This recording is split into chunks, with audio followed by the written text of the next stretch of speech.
Welcome everyone to Every Woman Empowered's Chit Chat. And I am your host, Shauna J. Cerniak, the founder of Every Woman Empowered. And today I have my co-host, Jani Galarno, international artist and resident artist for Every Woman Empowered. And our beautiful co-host, Neela Janu, is not able to be with us today. But we do have our special guest, Adut Bulgak, who is a professional athlete and model. Welcome, Adut. We're so excited to have you. So, Adut, I've found you on LinkedIn, and I got to tell you, it's not very often you see someone of your age already having already achieved so much in such a short period of time. The fact that you were here in Edmonton and what you've achieved in the United States, your whole history of where you came from, I'm so excited to share today with our viewers. And if you could maybe give us a little insight about how or where you were born and raised and where we are today. So I was born December 20th, 1992 in Kakuma refugee camp in Kenya. And my family migrated to Canada in March of 1999. And so we're just running up on 21 years here in Canada. We lived across Canada, Regina, Winnipeg, all of that. And then later settled in Edmonton around 2002. And we've been here ever since. And since then, I've graduated from O'Leary High School, Archbishop O'Leary High School. Archbishop! And made my way down to the States. I was in South Carolina for 1 year for prep, 2 years in school in Texas where I graduated with an associate's degree, and then graduated from Florida State University with a degree in Sociology and Criminology. And just been, from 2016, I've been playing basketball professionally, internationally, WNBA, all over the world. So that's a quick rundown of where my life has been right now. Wow. And WNBA, I mean, that is huge. What was it like going from, let's say, Edmonton, Alberta, where we have 1 million people, and then going down there where basketball is so huge, especially through, a college and universities out there? What was it like to be a basketball player and then for the WNBA? Well, in college, it was, I thought it was a very lonely experience at first, just not knowing everyone. I left Edmonton when I was just 18 years old and have been gone since. This is my first year back in Edmonton now, actually, due to COVID. But it's been a really, really, I would say, dramatic change at the beginning, but the more I traveled, the more I got used to the lifestyle. And so I just felt like a small fish in a big pond everywhere I moved, but I adapted well. So. And did you find that, were you a little surprised, I guess, the way you were received out there, like the way the sport is received in the United States versus here in Canada? Oh, yeah. At the time that I left, the basketball community was not that big. I think I could tell you just 2 other girls, the Plouffe twins, who are from Edmonton here, Catherine and Michelle. I think we were kind of like the big names in basketball. And so there was only 3 of us in all of Edmonton and probably Alberta who are mainly known for basketball. And then I'm sure they had the same experience going down to the States. Just basketball is embraced everywhere at every single level, from being young kids to professionally. It's just, it's a very popular sport down in the States. Wow. And so tell me a little bit, let's go a little bit back. So you were born in a refugee camp? Yes. So tell us a little bit about what was going on at that point in your life. I mean, of course you were just a baby, but what was going on with your family and why a refugee camp? What transpired your family to come here to Canada? Just a lot of, well, my family's originally from South Sudan, and so there was a lot of civil war at the time where my parents were in South Sudan, and they actually first migrated to Ethiopia, where they gave birth to my three oldest siblings. And it's just around that time, there's just a lot of civil war and just bad conditions across Africa.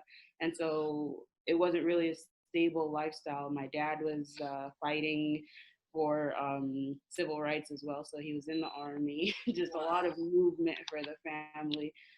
Just a very dangerous lifestyle back then when my parents were migrating around.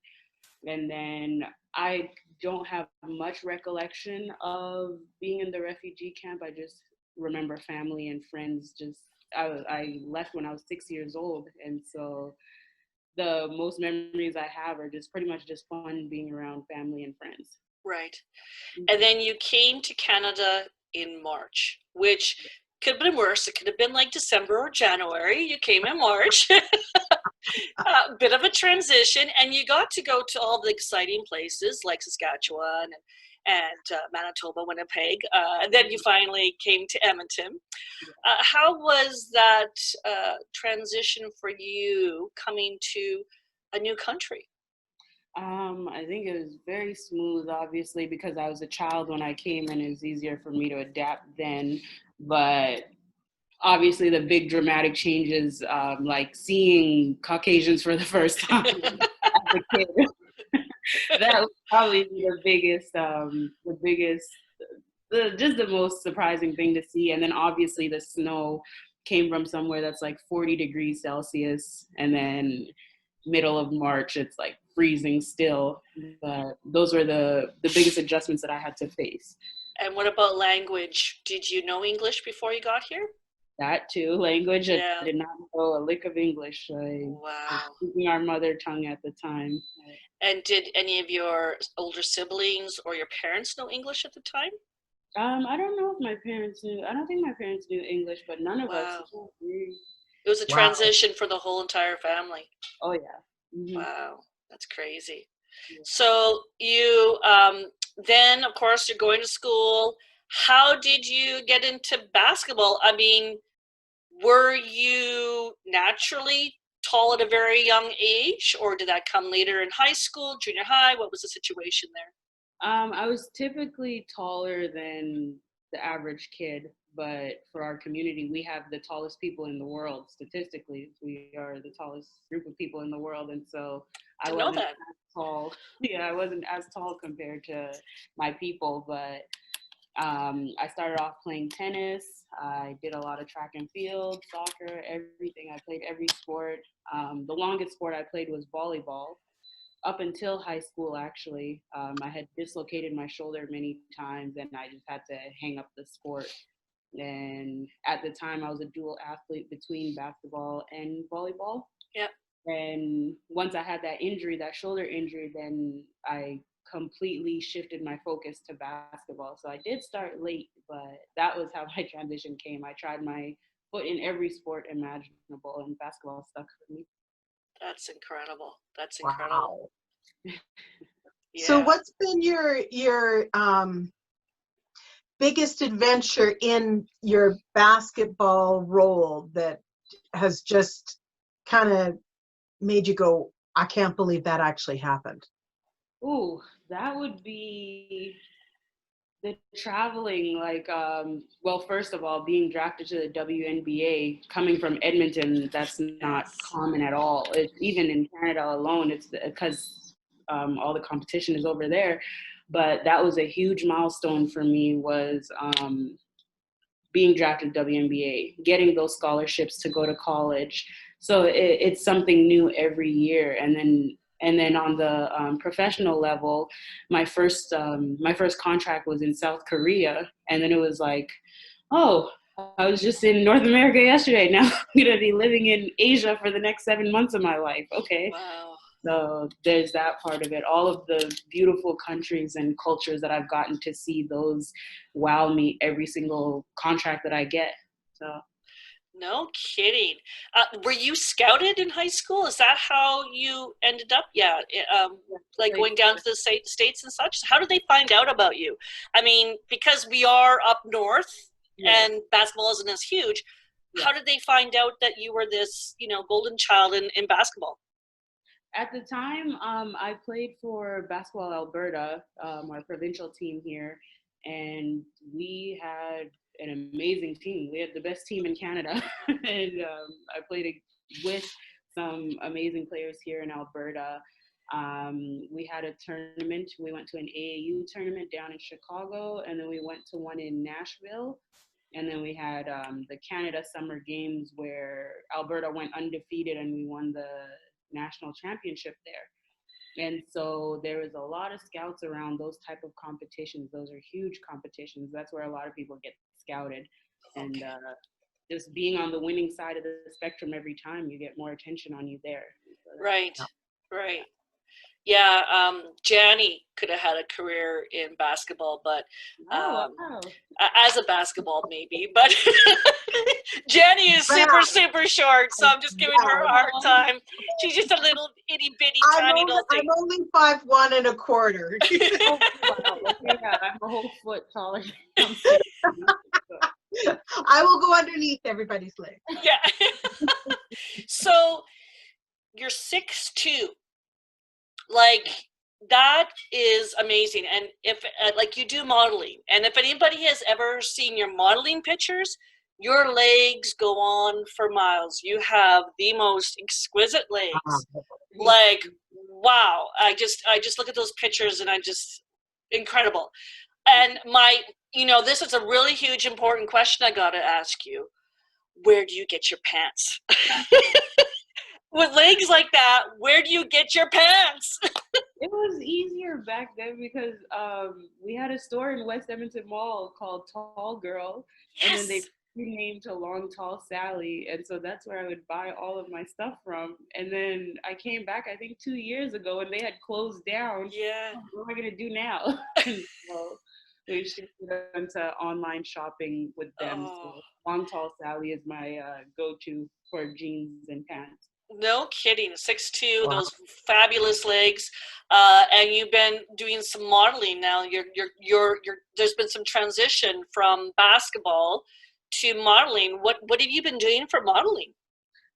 So far, well, I signed with an agency called the Titans Management out of New York. Ooh. And it's still in the jumpstart phase, and so I'm easing my way into the modeling. But when I first started playing professionally, I had done a bunch of photo shoots and just a few modeling gigs here and there while I was in New York. And so I'm still at the beginner stage of my modeling career, but it's something that I'm very excited to explore. And are you doing anything still with, like, are you currently here in Edmonton, are you doing something in regards to your degree? Like, what are you doing here now? I know with COVID, it's changed a lot of things for a lot of people. How has that affected you? That has actually been the main focus right now. Since COVID happened, I've decided to take a year off of basketball. I'm gonna play next season, but that's one thing that I really wanted to focus on this year was getting a foot into my career field with the social services area. And it's been a very difficult search, but I've been getting a lot more help from the alumni program at Florida State University. And so that's the transition that I'm working on right now, is trying to get into that career field. And if you wanted to get into that career field, what exactly is it that you want to do? What exactly am I going to do? I've always aspired to be a therapist, so counseling, mental health advocacy, all of that. That's been my passion. I've always wanted to own my own practice. And that requires me going back to school to get a master's degree, which I'm willing and ready to do. And so for now would be counseling. That's what I would like to jumpstart into. Right. Mm-hmm. Yes. Well, wow. That's an amazing field to go into. It's a very giving, and it can be very emotionally taxing field as well, mm-hmm. because it's hard not to feel empathy and care for, and to try to separate the two from your clients to bring it into your home life. So, it's not an easy career, but it's one with fabulous rewards, and good for you that you're wanting to do that. Jenny, did you have a couple? I know you had a couple other questions you wanted to ask, and I apologize. I've been kind of monopolizing this whole interview here. She can't help herself. That's just yeah, I was just kind of wondering what it was like being in the States. I mean, now they've got transition again. As a Canadian, did you find that kind of hard as being a Canadian, being in the States and having to kind of be thrown in that whole political Mod Podge? Here and there, I don't know much. I didn't keep up too much with their politics, but the transition life of American life of Canadian, yes, that was a difficult transition. I think that Canadians are very nice. I'm not trying to be mean to Americans, but that's one of the biggest differences. We are very nice people, and it's just more aggressive over there. And I think one of the biggest things that we're blessed with is our universal health care. I think that was one of the hardest things my first year there, because I didn't have insurance in the States.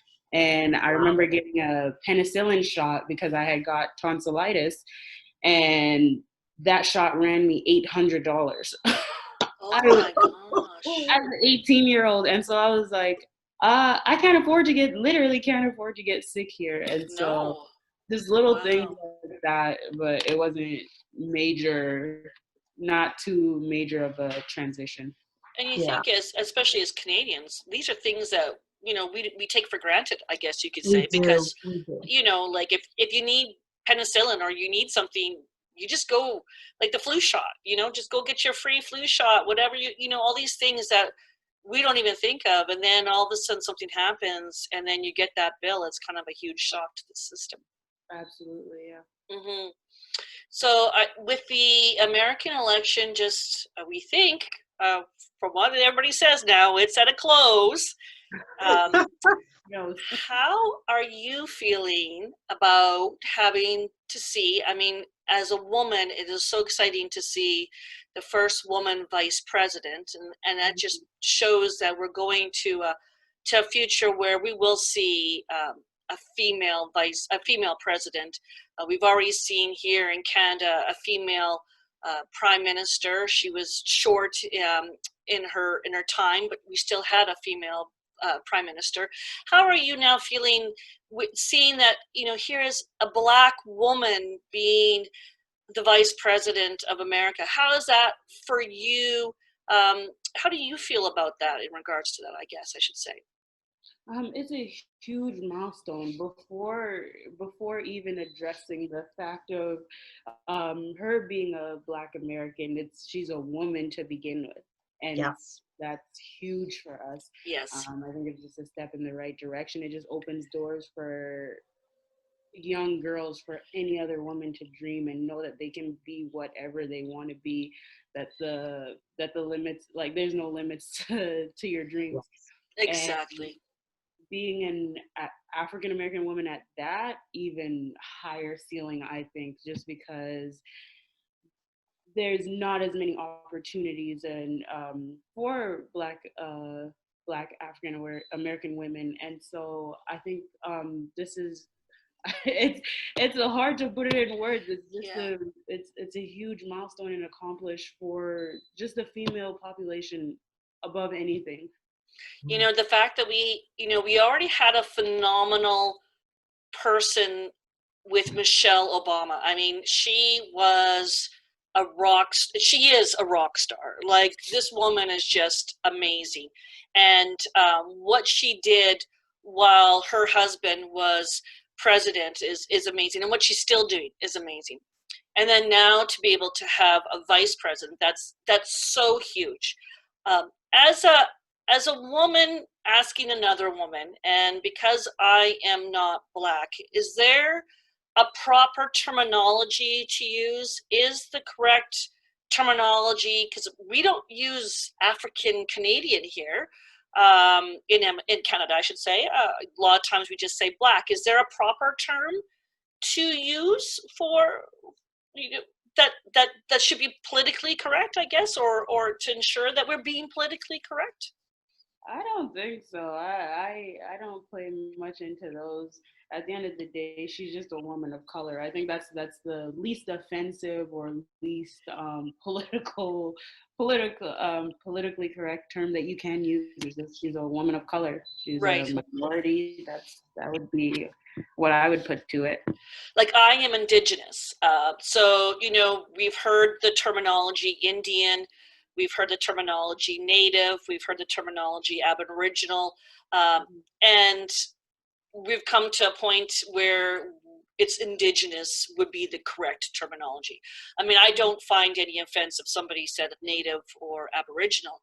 I do find offense if someone would say Indian, because to me, when I hear Indian, I think East Indian, like they're Indian. So, and I think there's so much, you know, you go to every country and that word Indian is still used very much in the United States, you know. So I always ask those questions because I want to make not only myself aware, but of course our viewers aware of, and where is a better place than to ask, you know, the right people, the people that do matter, and what they think. So I you know, thank you very much. I love that, a woman of color, and that's exactly, you know, you know, what Michelle is, and now with our new VP, like, wow, I'm well, I say our, I mean, she's technically not ours, is she? But she is ours as a woman, and she is ours as a leader that to watch, because she is going to be making decisions that will not just affect the United States, but will affect the world. So yes. Jenny, I know I keep doing this to you. I keep cutting you off here. You're just quiet. Go ahead. I'm not, and I'm normally not quiet, so this is unusual. So with moving forward, is there something really big that you're working towards, or do you have some smaller plans leading up to something new in your future? I guess a lot of stuff is kind of up in the air because of COVID too, right? Yeah, it is. A lot of things are up in the air, especially for me. I'm just so used to, like, what month are we in? November? So September, October, that's when I would normally leave to go play basketball overseas. And so I'm transitioning from that, just being home. But I have I have tried my, what's it called? I've tried my talents out in so many different fields. Beauty industry right now. I'm doing the nail tech and eyelashes, just all of that, like aesthetics. And so that's just something that I'm doing on the side. But as I mentioned earlier, my main focus is trying to find a job in the social services field. Yeah. So you do nails and you do eyelashes too. I do. You do it all. Gee whiz, like you do it all. We could have used you before we started today. Yeah, like look at my little short little fingernails here. Like, holy catfish. Could have got ourselves all glammed up and said, hey. Well, I've still got paint on my hands, but you can't see them. Well, we definitely know where to find you. Now, if somebody did want to get their nails and eyelashes done, how would they find you? I'm very active on social media. Just the way this day and age is going, everything is on your phones, on the computer. And so I'm on Instagram at Adut Bulgak. And in my bio, it transitions. Like I have thumbnails to my eyelash page, and then I have thumbnails to my little juice bar that I'm doing. And so I have all that information on my main Instagram page. Oh, you do wear a lot of hats. Wow, that's incredible. You can tell a woman that she's going places, like, hello, like you got all these businesses, like you're a doer. Like you're not sitting back during COVID eating your bonbons, watching soap operas. No, you're busy out there getting some action done. So good for you, Adut. That's amazing. Well, I know Jenny always has this one question she always asks, usually at the end of our interviews, and we're at an end, unfortunately. But I'm going to let Jenny shoot that question because it's a pretty important question we asked. It's a very serious, important question. Okay, if you were an ice cream flavor. What ice cream flavor would you be and why? Don't even have to think about it. Salted caramel. Oh, Ooh, that's no. yummy. And why salted caramel? Because you have the best of both. You have the salty, you have the sweet. Yes, you do. You have the creamy. Just the Hmm. best of everything. You know Oh, what? good Yes. choice. My husband bought me yesterday. He went down to Spinelli's down in Little Italy, and Okay. he bought me, it's called Pinocchio's ice cream, and it was exactly that. It was the salted caramel ice cream that I had. So needless to say, there's none left, but it was good. Recommend it. Highly recommended. Highly recommended. Well, Adut, I just want to thank you so much for taking time for being on our show today. You are definitely a woman to watch. You are going places, and it truly, truly shows. And I want to thank you for all that you shared with us. I wish you only the best. And again, you have yourself a milestone of great things ahead of you. I see it, and I'm going to be watching. So thank you from all of us here at Every Woman Empowered and Chit Chat, and we wish you all the best. Thank you so much. For having me. Thank you guys. Bye.